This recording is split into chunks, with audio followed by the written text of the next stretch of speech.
ధన్యవాదాలు. ఉదయం నుంచి మమ్మల్ని ఇక్కడ పెడితే మీరందరూ కూడా ఇక్కడ ఎండలో నిలబడ్డారు. మీడియా వాళ్ళందరూ కూడా సరిగ్గా ఇదే సమయం గత సంవత్సరం కేసీఆర్ గారు ఉస్మానియా యూనివర్సిటీలో అక్కడ సర్క్యులర్ రిలీజ్ చేసిర్రు, నీటి ఇబ్బందులు ఉన్నాయి, విద్యుత్ కోతలు ఉన్నాయి అని కేసీఆర్ గారు ప్రశ్నించినప్పుడు రేవంత్ రెడ్డి గారు ఒక తప్పుడు సర్క్యులర్ని పెట్టారు. రేవంత్ రెడ్డి గారు వారి ట్విట్టర్లో పెట్టింది తప్పుడు సర్క్యులర్, వేల మంది విద్యార్థుల గ్రూపులలో ఉన్నది ఒరిజినల్ సర్క్యులర్ అని ట్వీట్ చేస్తే దాని మీద తప్పుడు కేసేసి జైలుకు పంపించారు. అప్పుడు కూడా బెదిరలేదు. సరిగ్గా మళ్ళా ఇప్పుడు ఈరోజు విచారణ పేరు మీద ఉదయం 11 గంటలకు ఇక్కడికి వచ్చినాము. 1 గంటకు 2 ప్రశ్నలు అడిగారు. ఎందుకు పెట్టినరు, ఎట్లా పెట్టిరు, దీన్ని ఎందుకు పెట్టినరు అన్నదానికి సీఎం రేవంత్ రెడ్డి గారు అసెంబ్లీలో జింకలు లేవు అని అన్నారు. మరి జింకలు ఉన్నాయని రేవంత్ రెడ్డి గారికి తెలియాలి, దేశం మొత్తానికి తెలియాలి అనేది ఆ జింకలై పెట్టినాము అని చెప్పినాం. ఎట్లా పెట్టిర్రు అంటే మొబైల్ ఫోన్ అని అన్నారు. ఇక దీనికంటే మించి వాళ్ళ దగ్గర ప్రిపరేషన్ లేదు. కాంగ్రెస్ ప్రభుత్వం ఎట్లయితే ప్రిపరేషన్ లేకుండా అసెంబ్లీకి వస్తారో ఇక్కడ పాపం వీళ్ళ దగ్గర కూడా అడగడానికి ప్రశ్నలు లేకుండే. ఇక ఆ తర్వాత 7 గంటలు ఉట్టి కూర్చోబెట్టారు. చాలా మంది కూడా ఏదో చాలా ప్రశ్నలు వచ్చేసినాయి, ఇదైనా అదైనా అనుకుంటారు. 7 గంటలు ఏ ప్రశ్నలు అడగలేదు. తర్వాత పైనుంచి ఒక క్వశ్చన్ పేపర్ వచ్చింది. ఒక క్వశ్చన్ పేపర్లో 25 ప్రశ్నలు, ఇంకో క్వశ్చన్ పేపర్లో 22 ప్రశ్నలు, ఇంకో క్వశ్చన్ పేపర్లో 20 ప్రశ్నలు. 3 ఇన్వెస్టిగేటింగ్ ఆఫీసర్లు. అవం వాళ్ళు ఏం చేస్తారు, ఎవరన్నా ఒత్తిడి పెట్టిర్రా ఇవి పెట్టడానికి అంటే వాళ్ళ డైరెక్షన్ ఇంకా వేరే వైపు ఉండే, ఎట్లా కేటీఆర్ గారిని లాగుదామా, కేసీఆర్ గారిని లాగుదామా అని. ఎవరన్నా మీకు పంపించిర్రా అంటే చెప్పినాం. విద్యార్థులు ఏదైతే హైదరాబాద్ సెంట్రల్ యూనివర్సిటీలో మీ లాఠీ దెబ్బలతోని గాయపడిన విద్యార్థులు ఉన్నారో వాళ్ళందరూ పెట్టిన దాన్ని మేము పెట్టినాం. జర్నలిస్టులు ఎవరినైతే మీరు ఆపే ప్రయత్నం చేసిరో అయినా కూడా ఏదైతే ఇమేజెస్ వచ్చినాయో వాటిని పెట్టినాం. ప్రకాష్ రాజ్ గారిది ఎందుకు రీట్వీట్ చేసిర్రు అని అన్నారు. రీట్వీట్ చేయడం కూడా ఇవాళ నేరం అయిపోయింది. కేటీఆర్ గారిది రీట్వీట్ ఎందుకు చేసిరంటే మా నాయకుడు బై చేస్తాం, రీట్వీట్ చేస్తాం. మీ పోలీస్ డిపార్ట్మెంట్ ఏదన్నా ఎప్పుడన్నా మంచి పనులు చేస్తే అవి కూడా రీట్వీట్ చేస్తాం. అది కూడా నేరం అవుతుందా? అయింది రీట్వీట్ చేయడం కూడా నేరం అవుతుందా అని అన్నప్పుడు మొబైల్ ఫోన్ కావాలి అని అంటారు. మొబైల్ ఫోన్ లేదు అని అంటే ఇంటికి సోదాలు పంపిస్తాము అని అంటారు, సెర్చ్ ఆపరేషన్స్ చేస్తాం. మరి నోటీస్ ఎక్కడిది అని అంటే ఇలా అడిగినాం. సుప్రీంకోర్టు ప్రకారంగా ఇలా మేము ఒకటే చట్టబద్ధంగా నిన్న గౌరవ కోర్టుకి ఇన్ఫాక్ట్ దానికంటే ముందు కూడా వాళ్ళు ఫోన్ చేసిన అర్ధ గంటకే నోటీసులు తీసుకున్నాం. వాళ్ళు పిలవగానే ఇవాళ హాజరైనాం, ఓపిక్గా కూర్చున్నాం, వీడియో రికార్డింగ్లు చేసిర్రు. మరి కాంగ్రెస్ వాళ్ళ సోషల్ మీడియా వాళ్ళ వీడియోలు తీసుకుంటారా మాకు తెలియదు, కానీ 3 ఇన్వెస్టిగేటింగ్ ఆఫీసర్లు అడిగిన ప్రశ్నలకు ఓపికగా కోఆపరేట్ చేసుకుంటూ ప్రతి ఒక్కదానికి కూడా సమాధానం చెప్పినాం. ఎందుకు పెట్టిండ్రు అని అడిగిర్రు.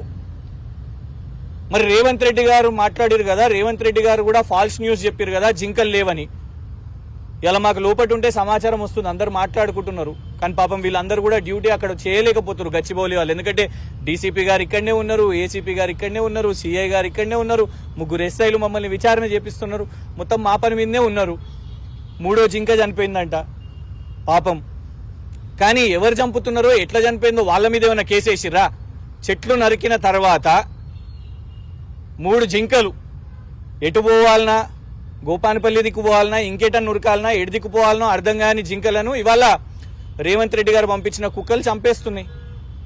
మరి వాటి మీద ఏమన్నా కేసు అయిందా? సల్మాన్ ఖాన్ అనే నటుడు ఒక జింక మీద వేట చేసిండని ఆయన మీద 30 సంవత్సరాల నుంచి కేసు నడుస్తున్నది. మరి ఇక్కడ 3 జింకలు ఇప్పుడు చనిపోతే దానికి బాధ్యులు ఎవరు? దాని మీద విచారణ జరగాలి కదా. జింకల ఫోటోలు పెడితేనే, జింకలు చనిపోతున్నాయని ఫోటోలు పెడితేనే కేసులు అయితే మరి జింకలు ఎవరి కారణం వల్ల చనిపోతున్నాయి? మేము అన్నాం జింకలు ఉన్నాయని, మమ్మల్ని కాదండి, సుప్రీంకోర్టు గారు పంపించిన, సుప్రీంకోర్టు జడ్జి గారు పంపించిన హైకోర్టు రిజిస్ట్రారే చెప్పారు, లిఖిత పూర్వకంగా చెప్పారు. జింకలు చూసినాము, నెమళ్ళు చూసినాము, 100 ఎకరాలు నరికేసిన చెట్లను కూడా చూసినామని. మళ్ళీ ఇంకొక అయ్యో గారు అదే ఎందుకు పెట్టినరు అని అంటే, మరి 10,000 కోట్లు ఐసిఐసిఐ బ్యాంక్ దగ్గరికి వెళ్ళి ఆల్రెడీ తీసుకున్నారు కదా, ధరలను కూడా పెంచి తర్వాత తగ్గించి 75 అని చెప్పి మళ్ళా తర్వాత 52, ఇవాళ తేడా చూసుకుంటే 10,000 కోట్లు. దీని గురించి చర్చిస్తలేరు. అసలు ఇది పెద్ద ల్యాండ్ స్కాము, దాని చర్చ జరగొద్దు. ఇందులో 10,000 కోట్లు ఎందుకు తగ్గినాయి? ఆల్రెడీ ఐసిఐసిఐ బ్యాంక్ దగ్గర ఒక అడవిని ఇవాళ సుప్రీంకోర్టు కేసు దేని మీద పెట్టింది? పేరు కంచగచ్చిబౌలి ఫారెస్ట్, దాని పేరు మీద ఇవాళ కేసు నడుస్తున్నది. కానీ దాని గురించి మాట్లాడకుండా ఆర్టిఫిషియల్ ఇంటెలిజెన్స్ అనే అనుముల ఇంటెలిజెన్స్ చెప్పింది ఏంటంటే ఆర్టిఫిషియల్ ఇంటెలిజెన్స్ మీద చేయాలని.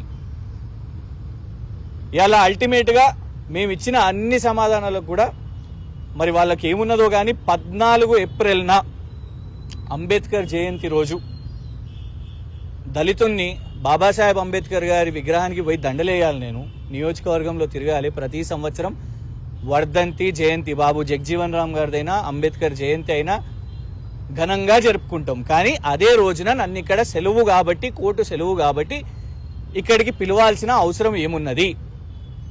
మళ్ళా అంబేద్కర్ ఇవాళ అన్ని మీరు అడిగిన మొత్తం 22 + 25 + ఇంకొక 20 అంటే సుమారు 60 నుంచి 70 ప్రశ్నలు అడిగారు.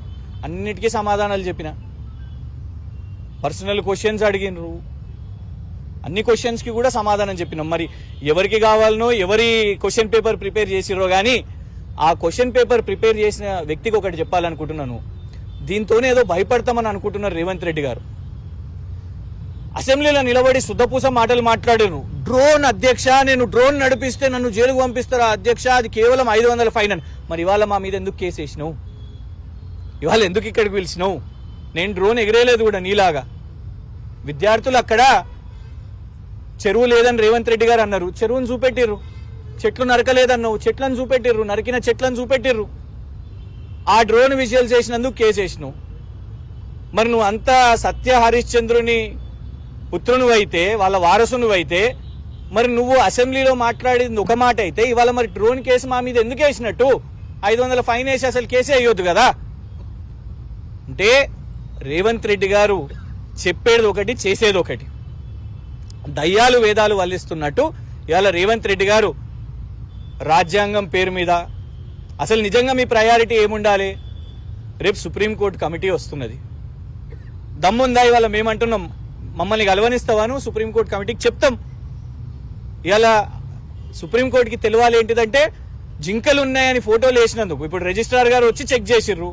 ఇక్కడ మీరు ఎవరిని రానియలేదు, మీడియాను రానియలేదు, మీడియా మీద ఆంక్షలు పెట్టిర్రు, కొందరు మీడియా వాళ్ళని అరెస్టు చేసిర్రు. కానీ వాళ్ళు పెడుతున్న వాళ్ళను కేసులు వేస్తామంట. ప్రకాష్ రాజ్ గారిది రీట్వీట్ చేస్తే కేసు అంట, ఇంకెవరిదో రీట్వీట్ చేస్తే కేసు ఏందండి?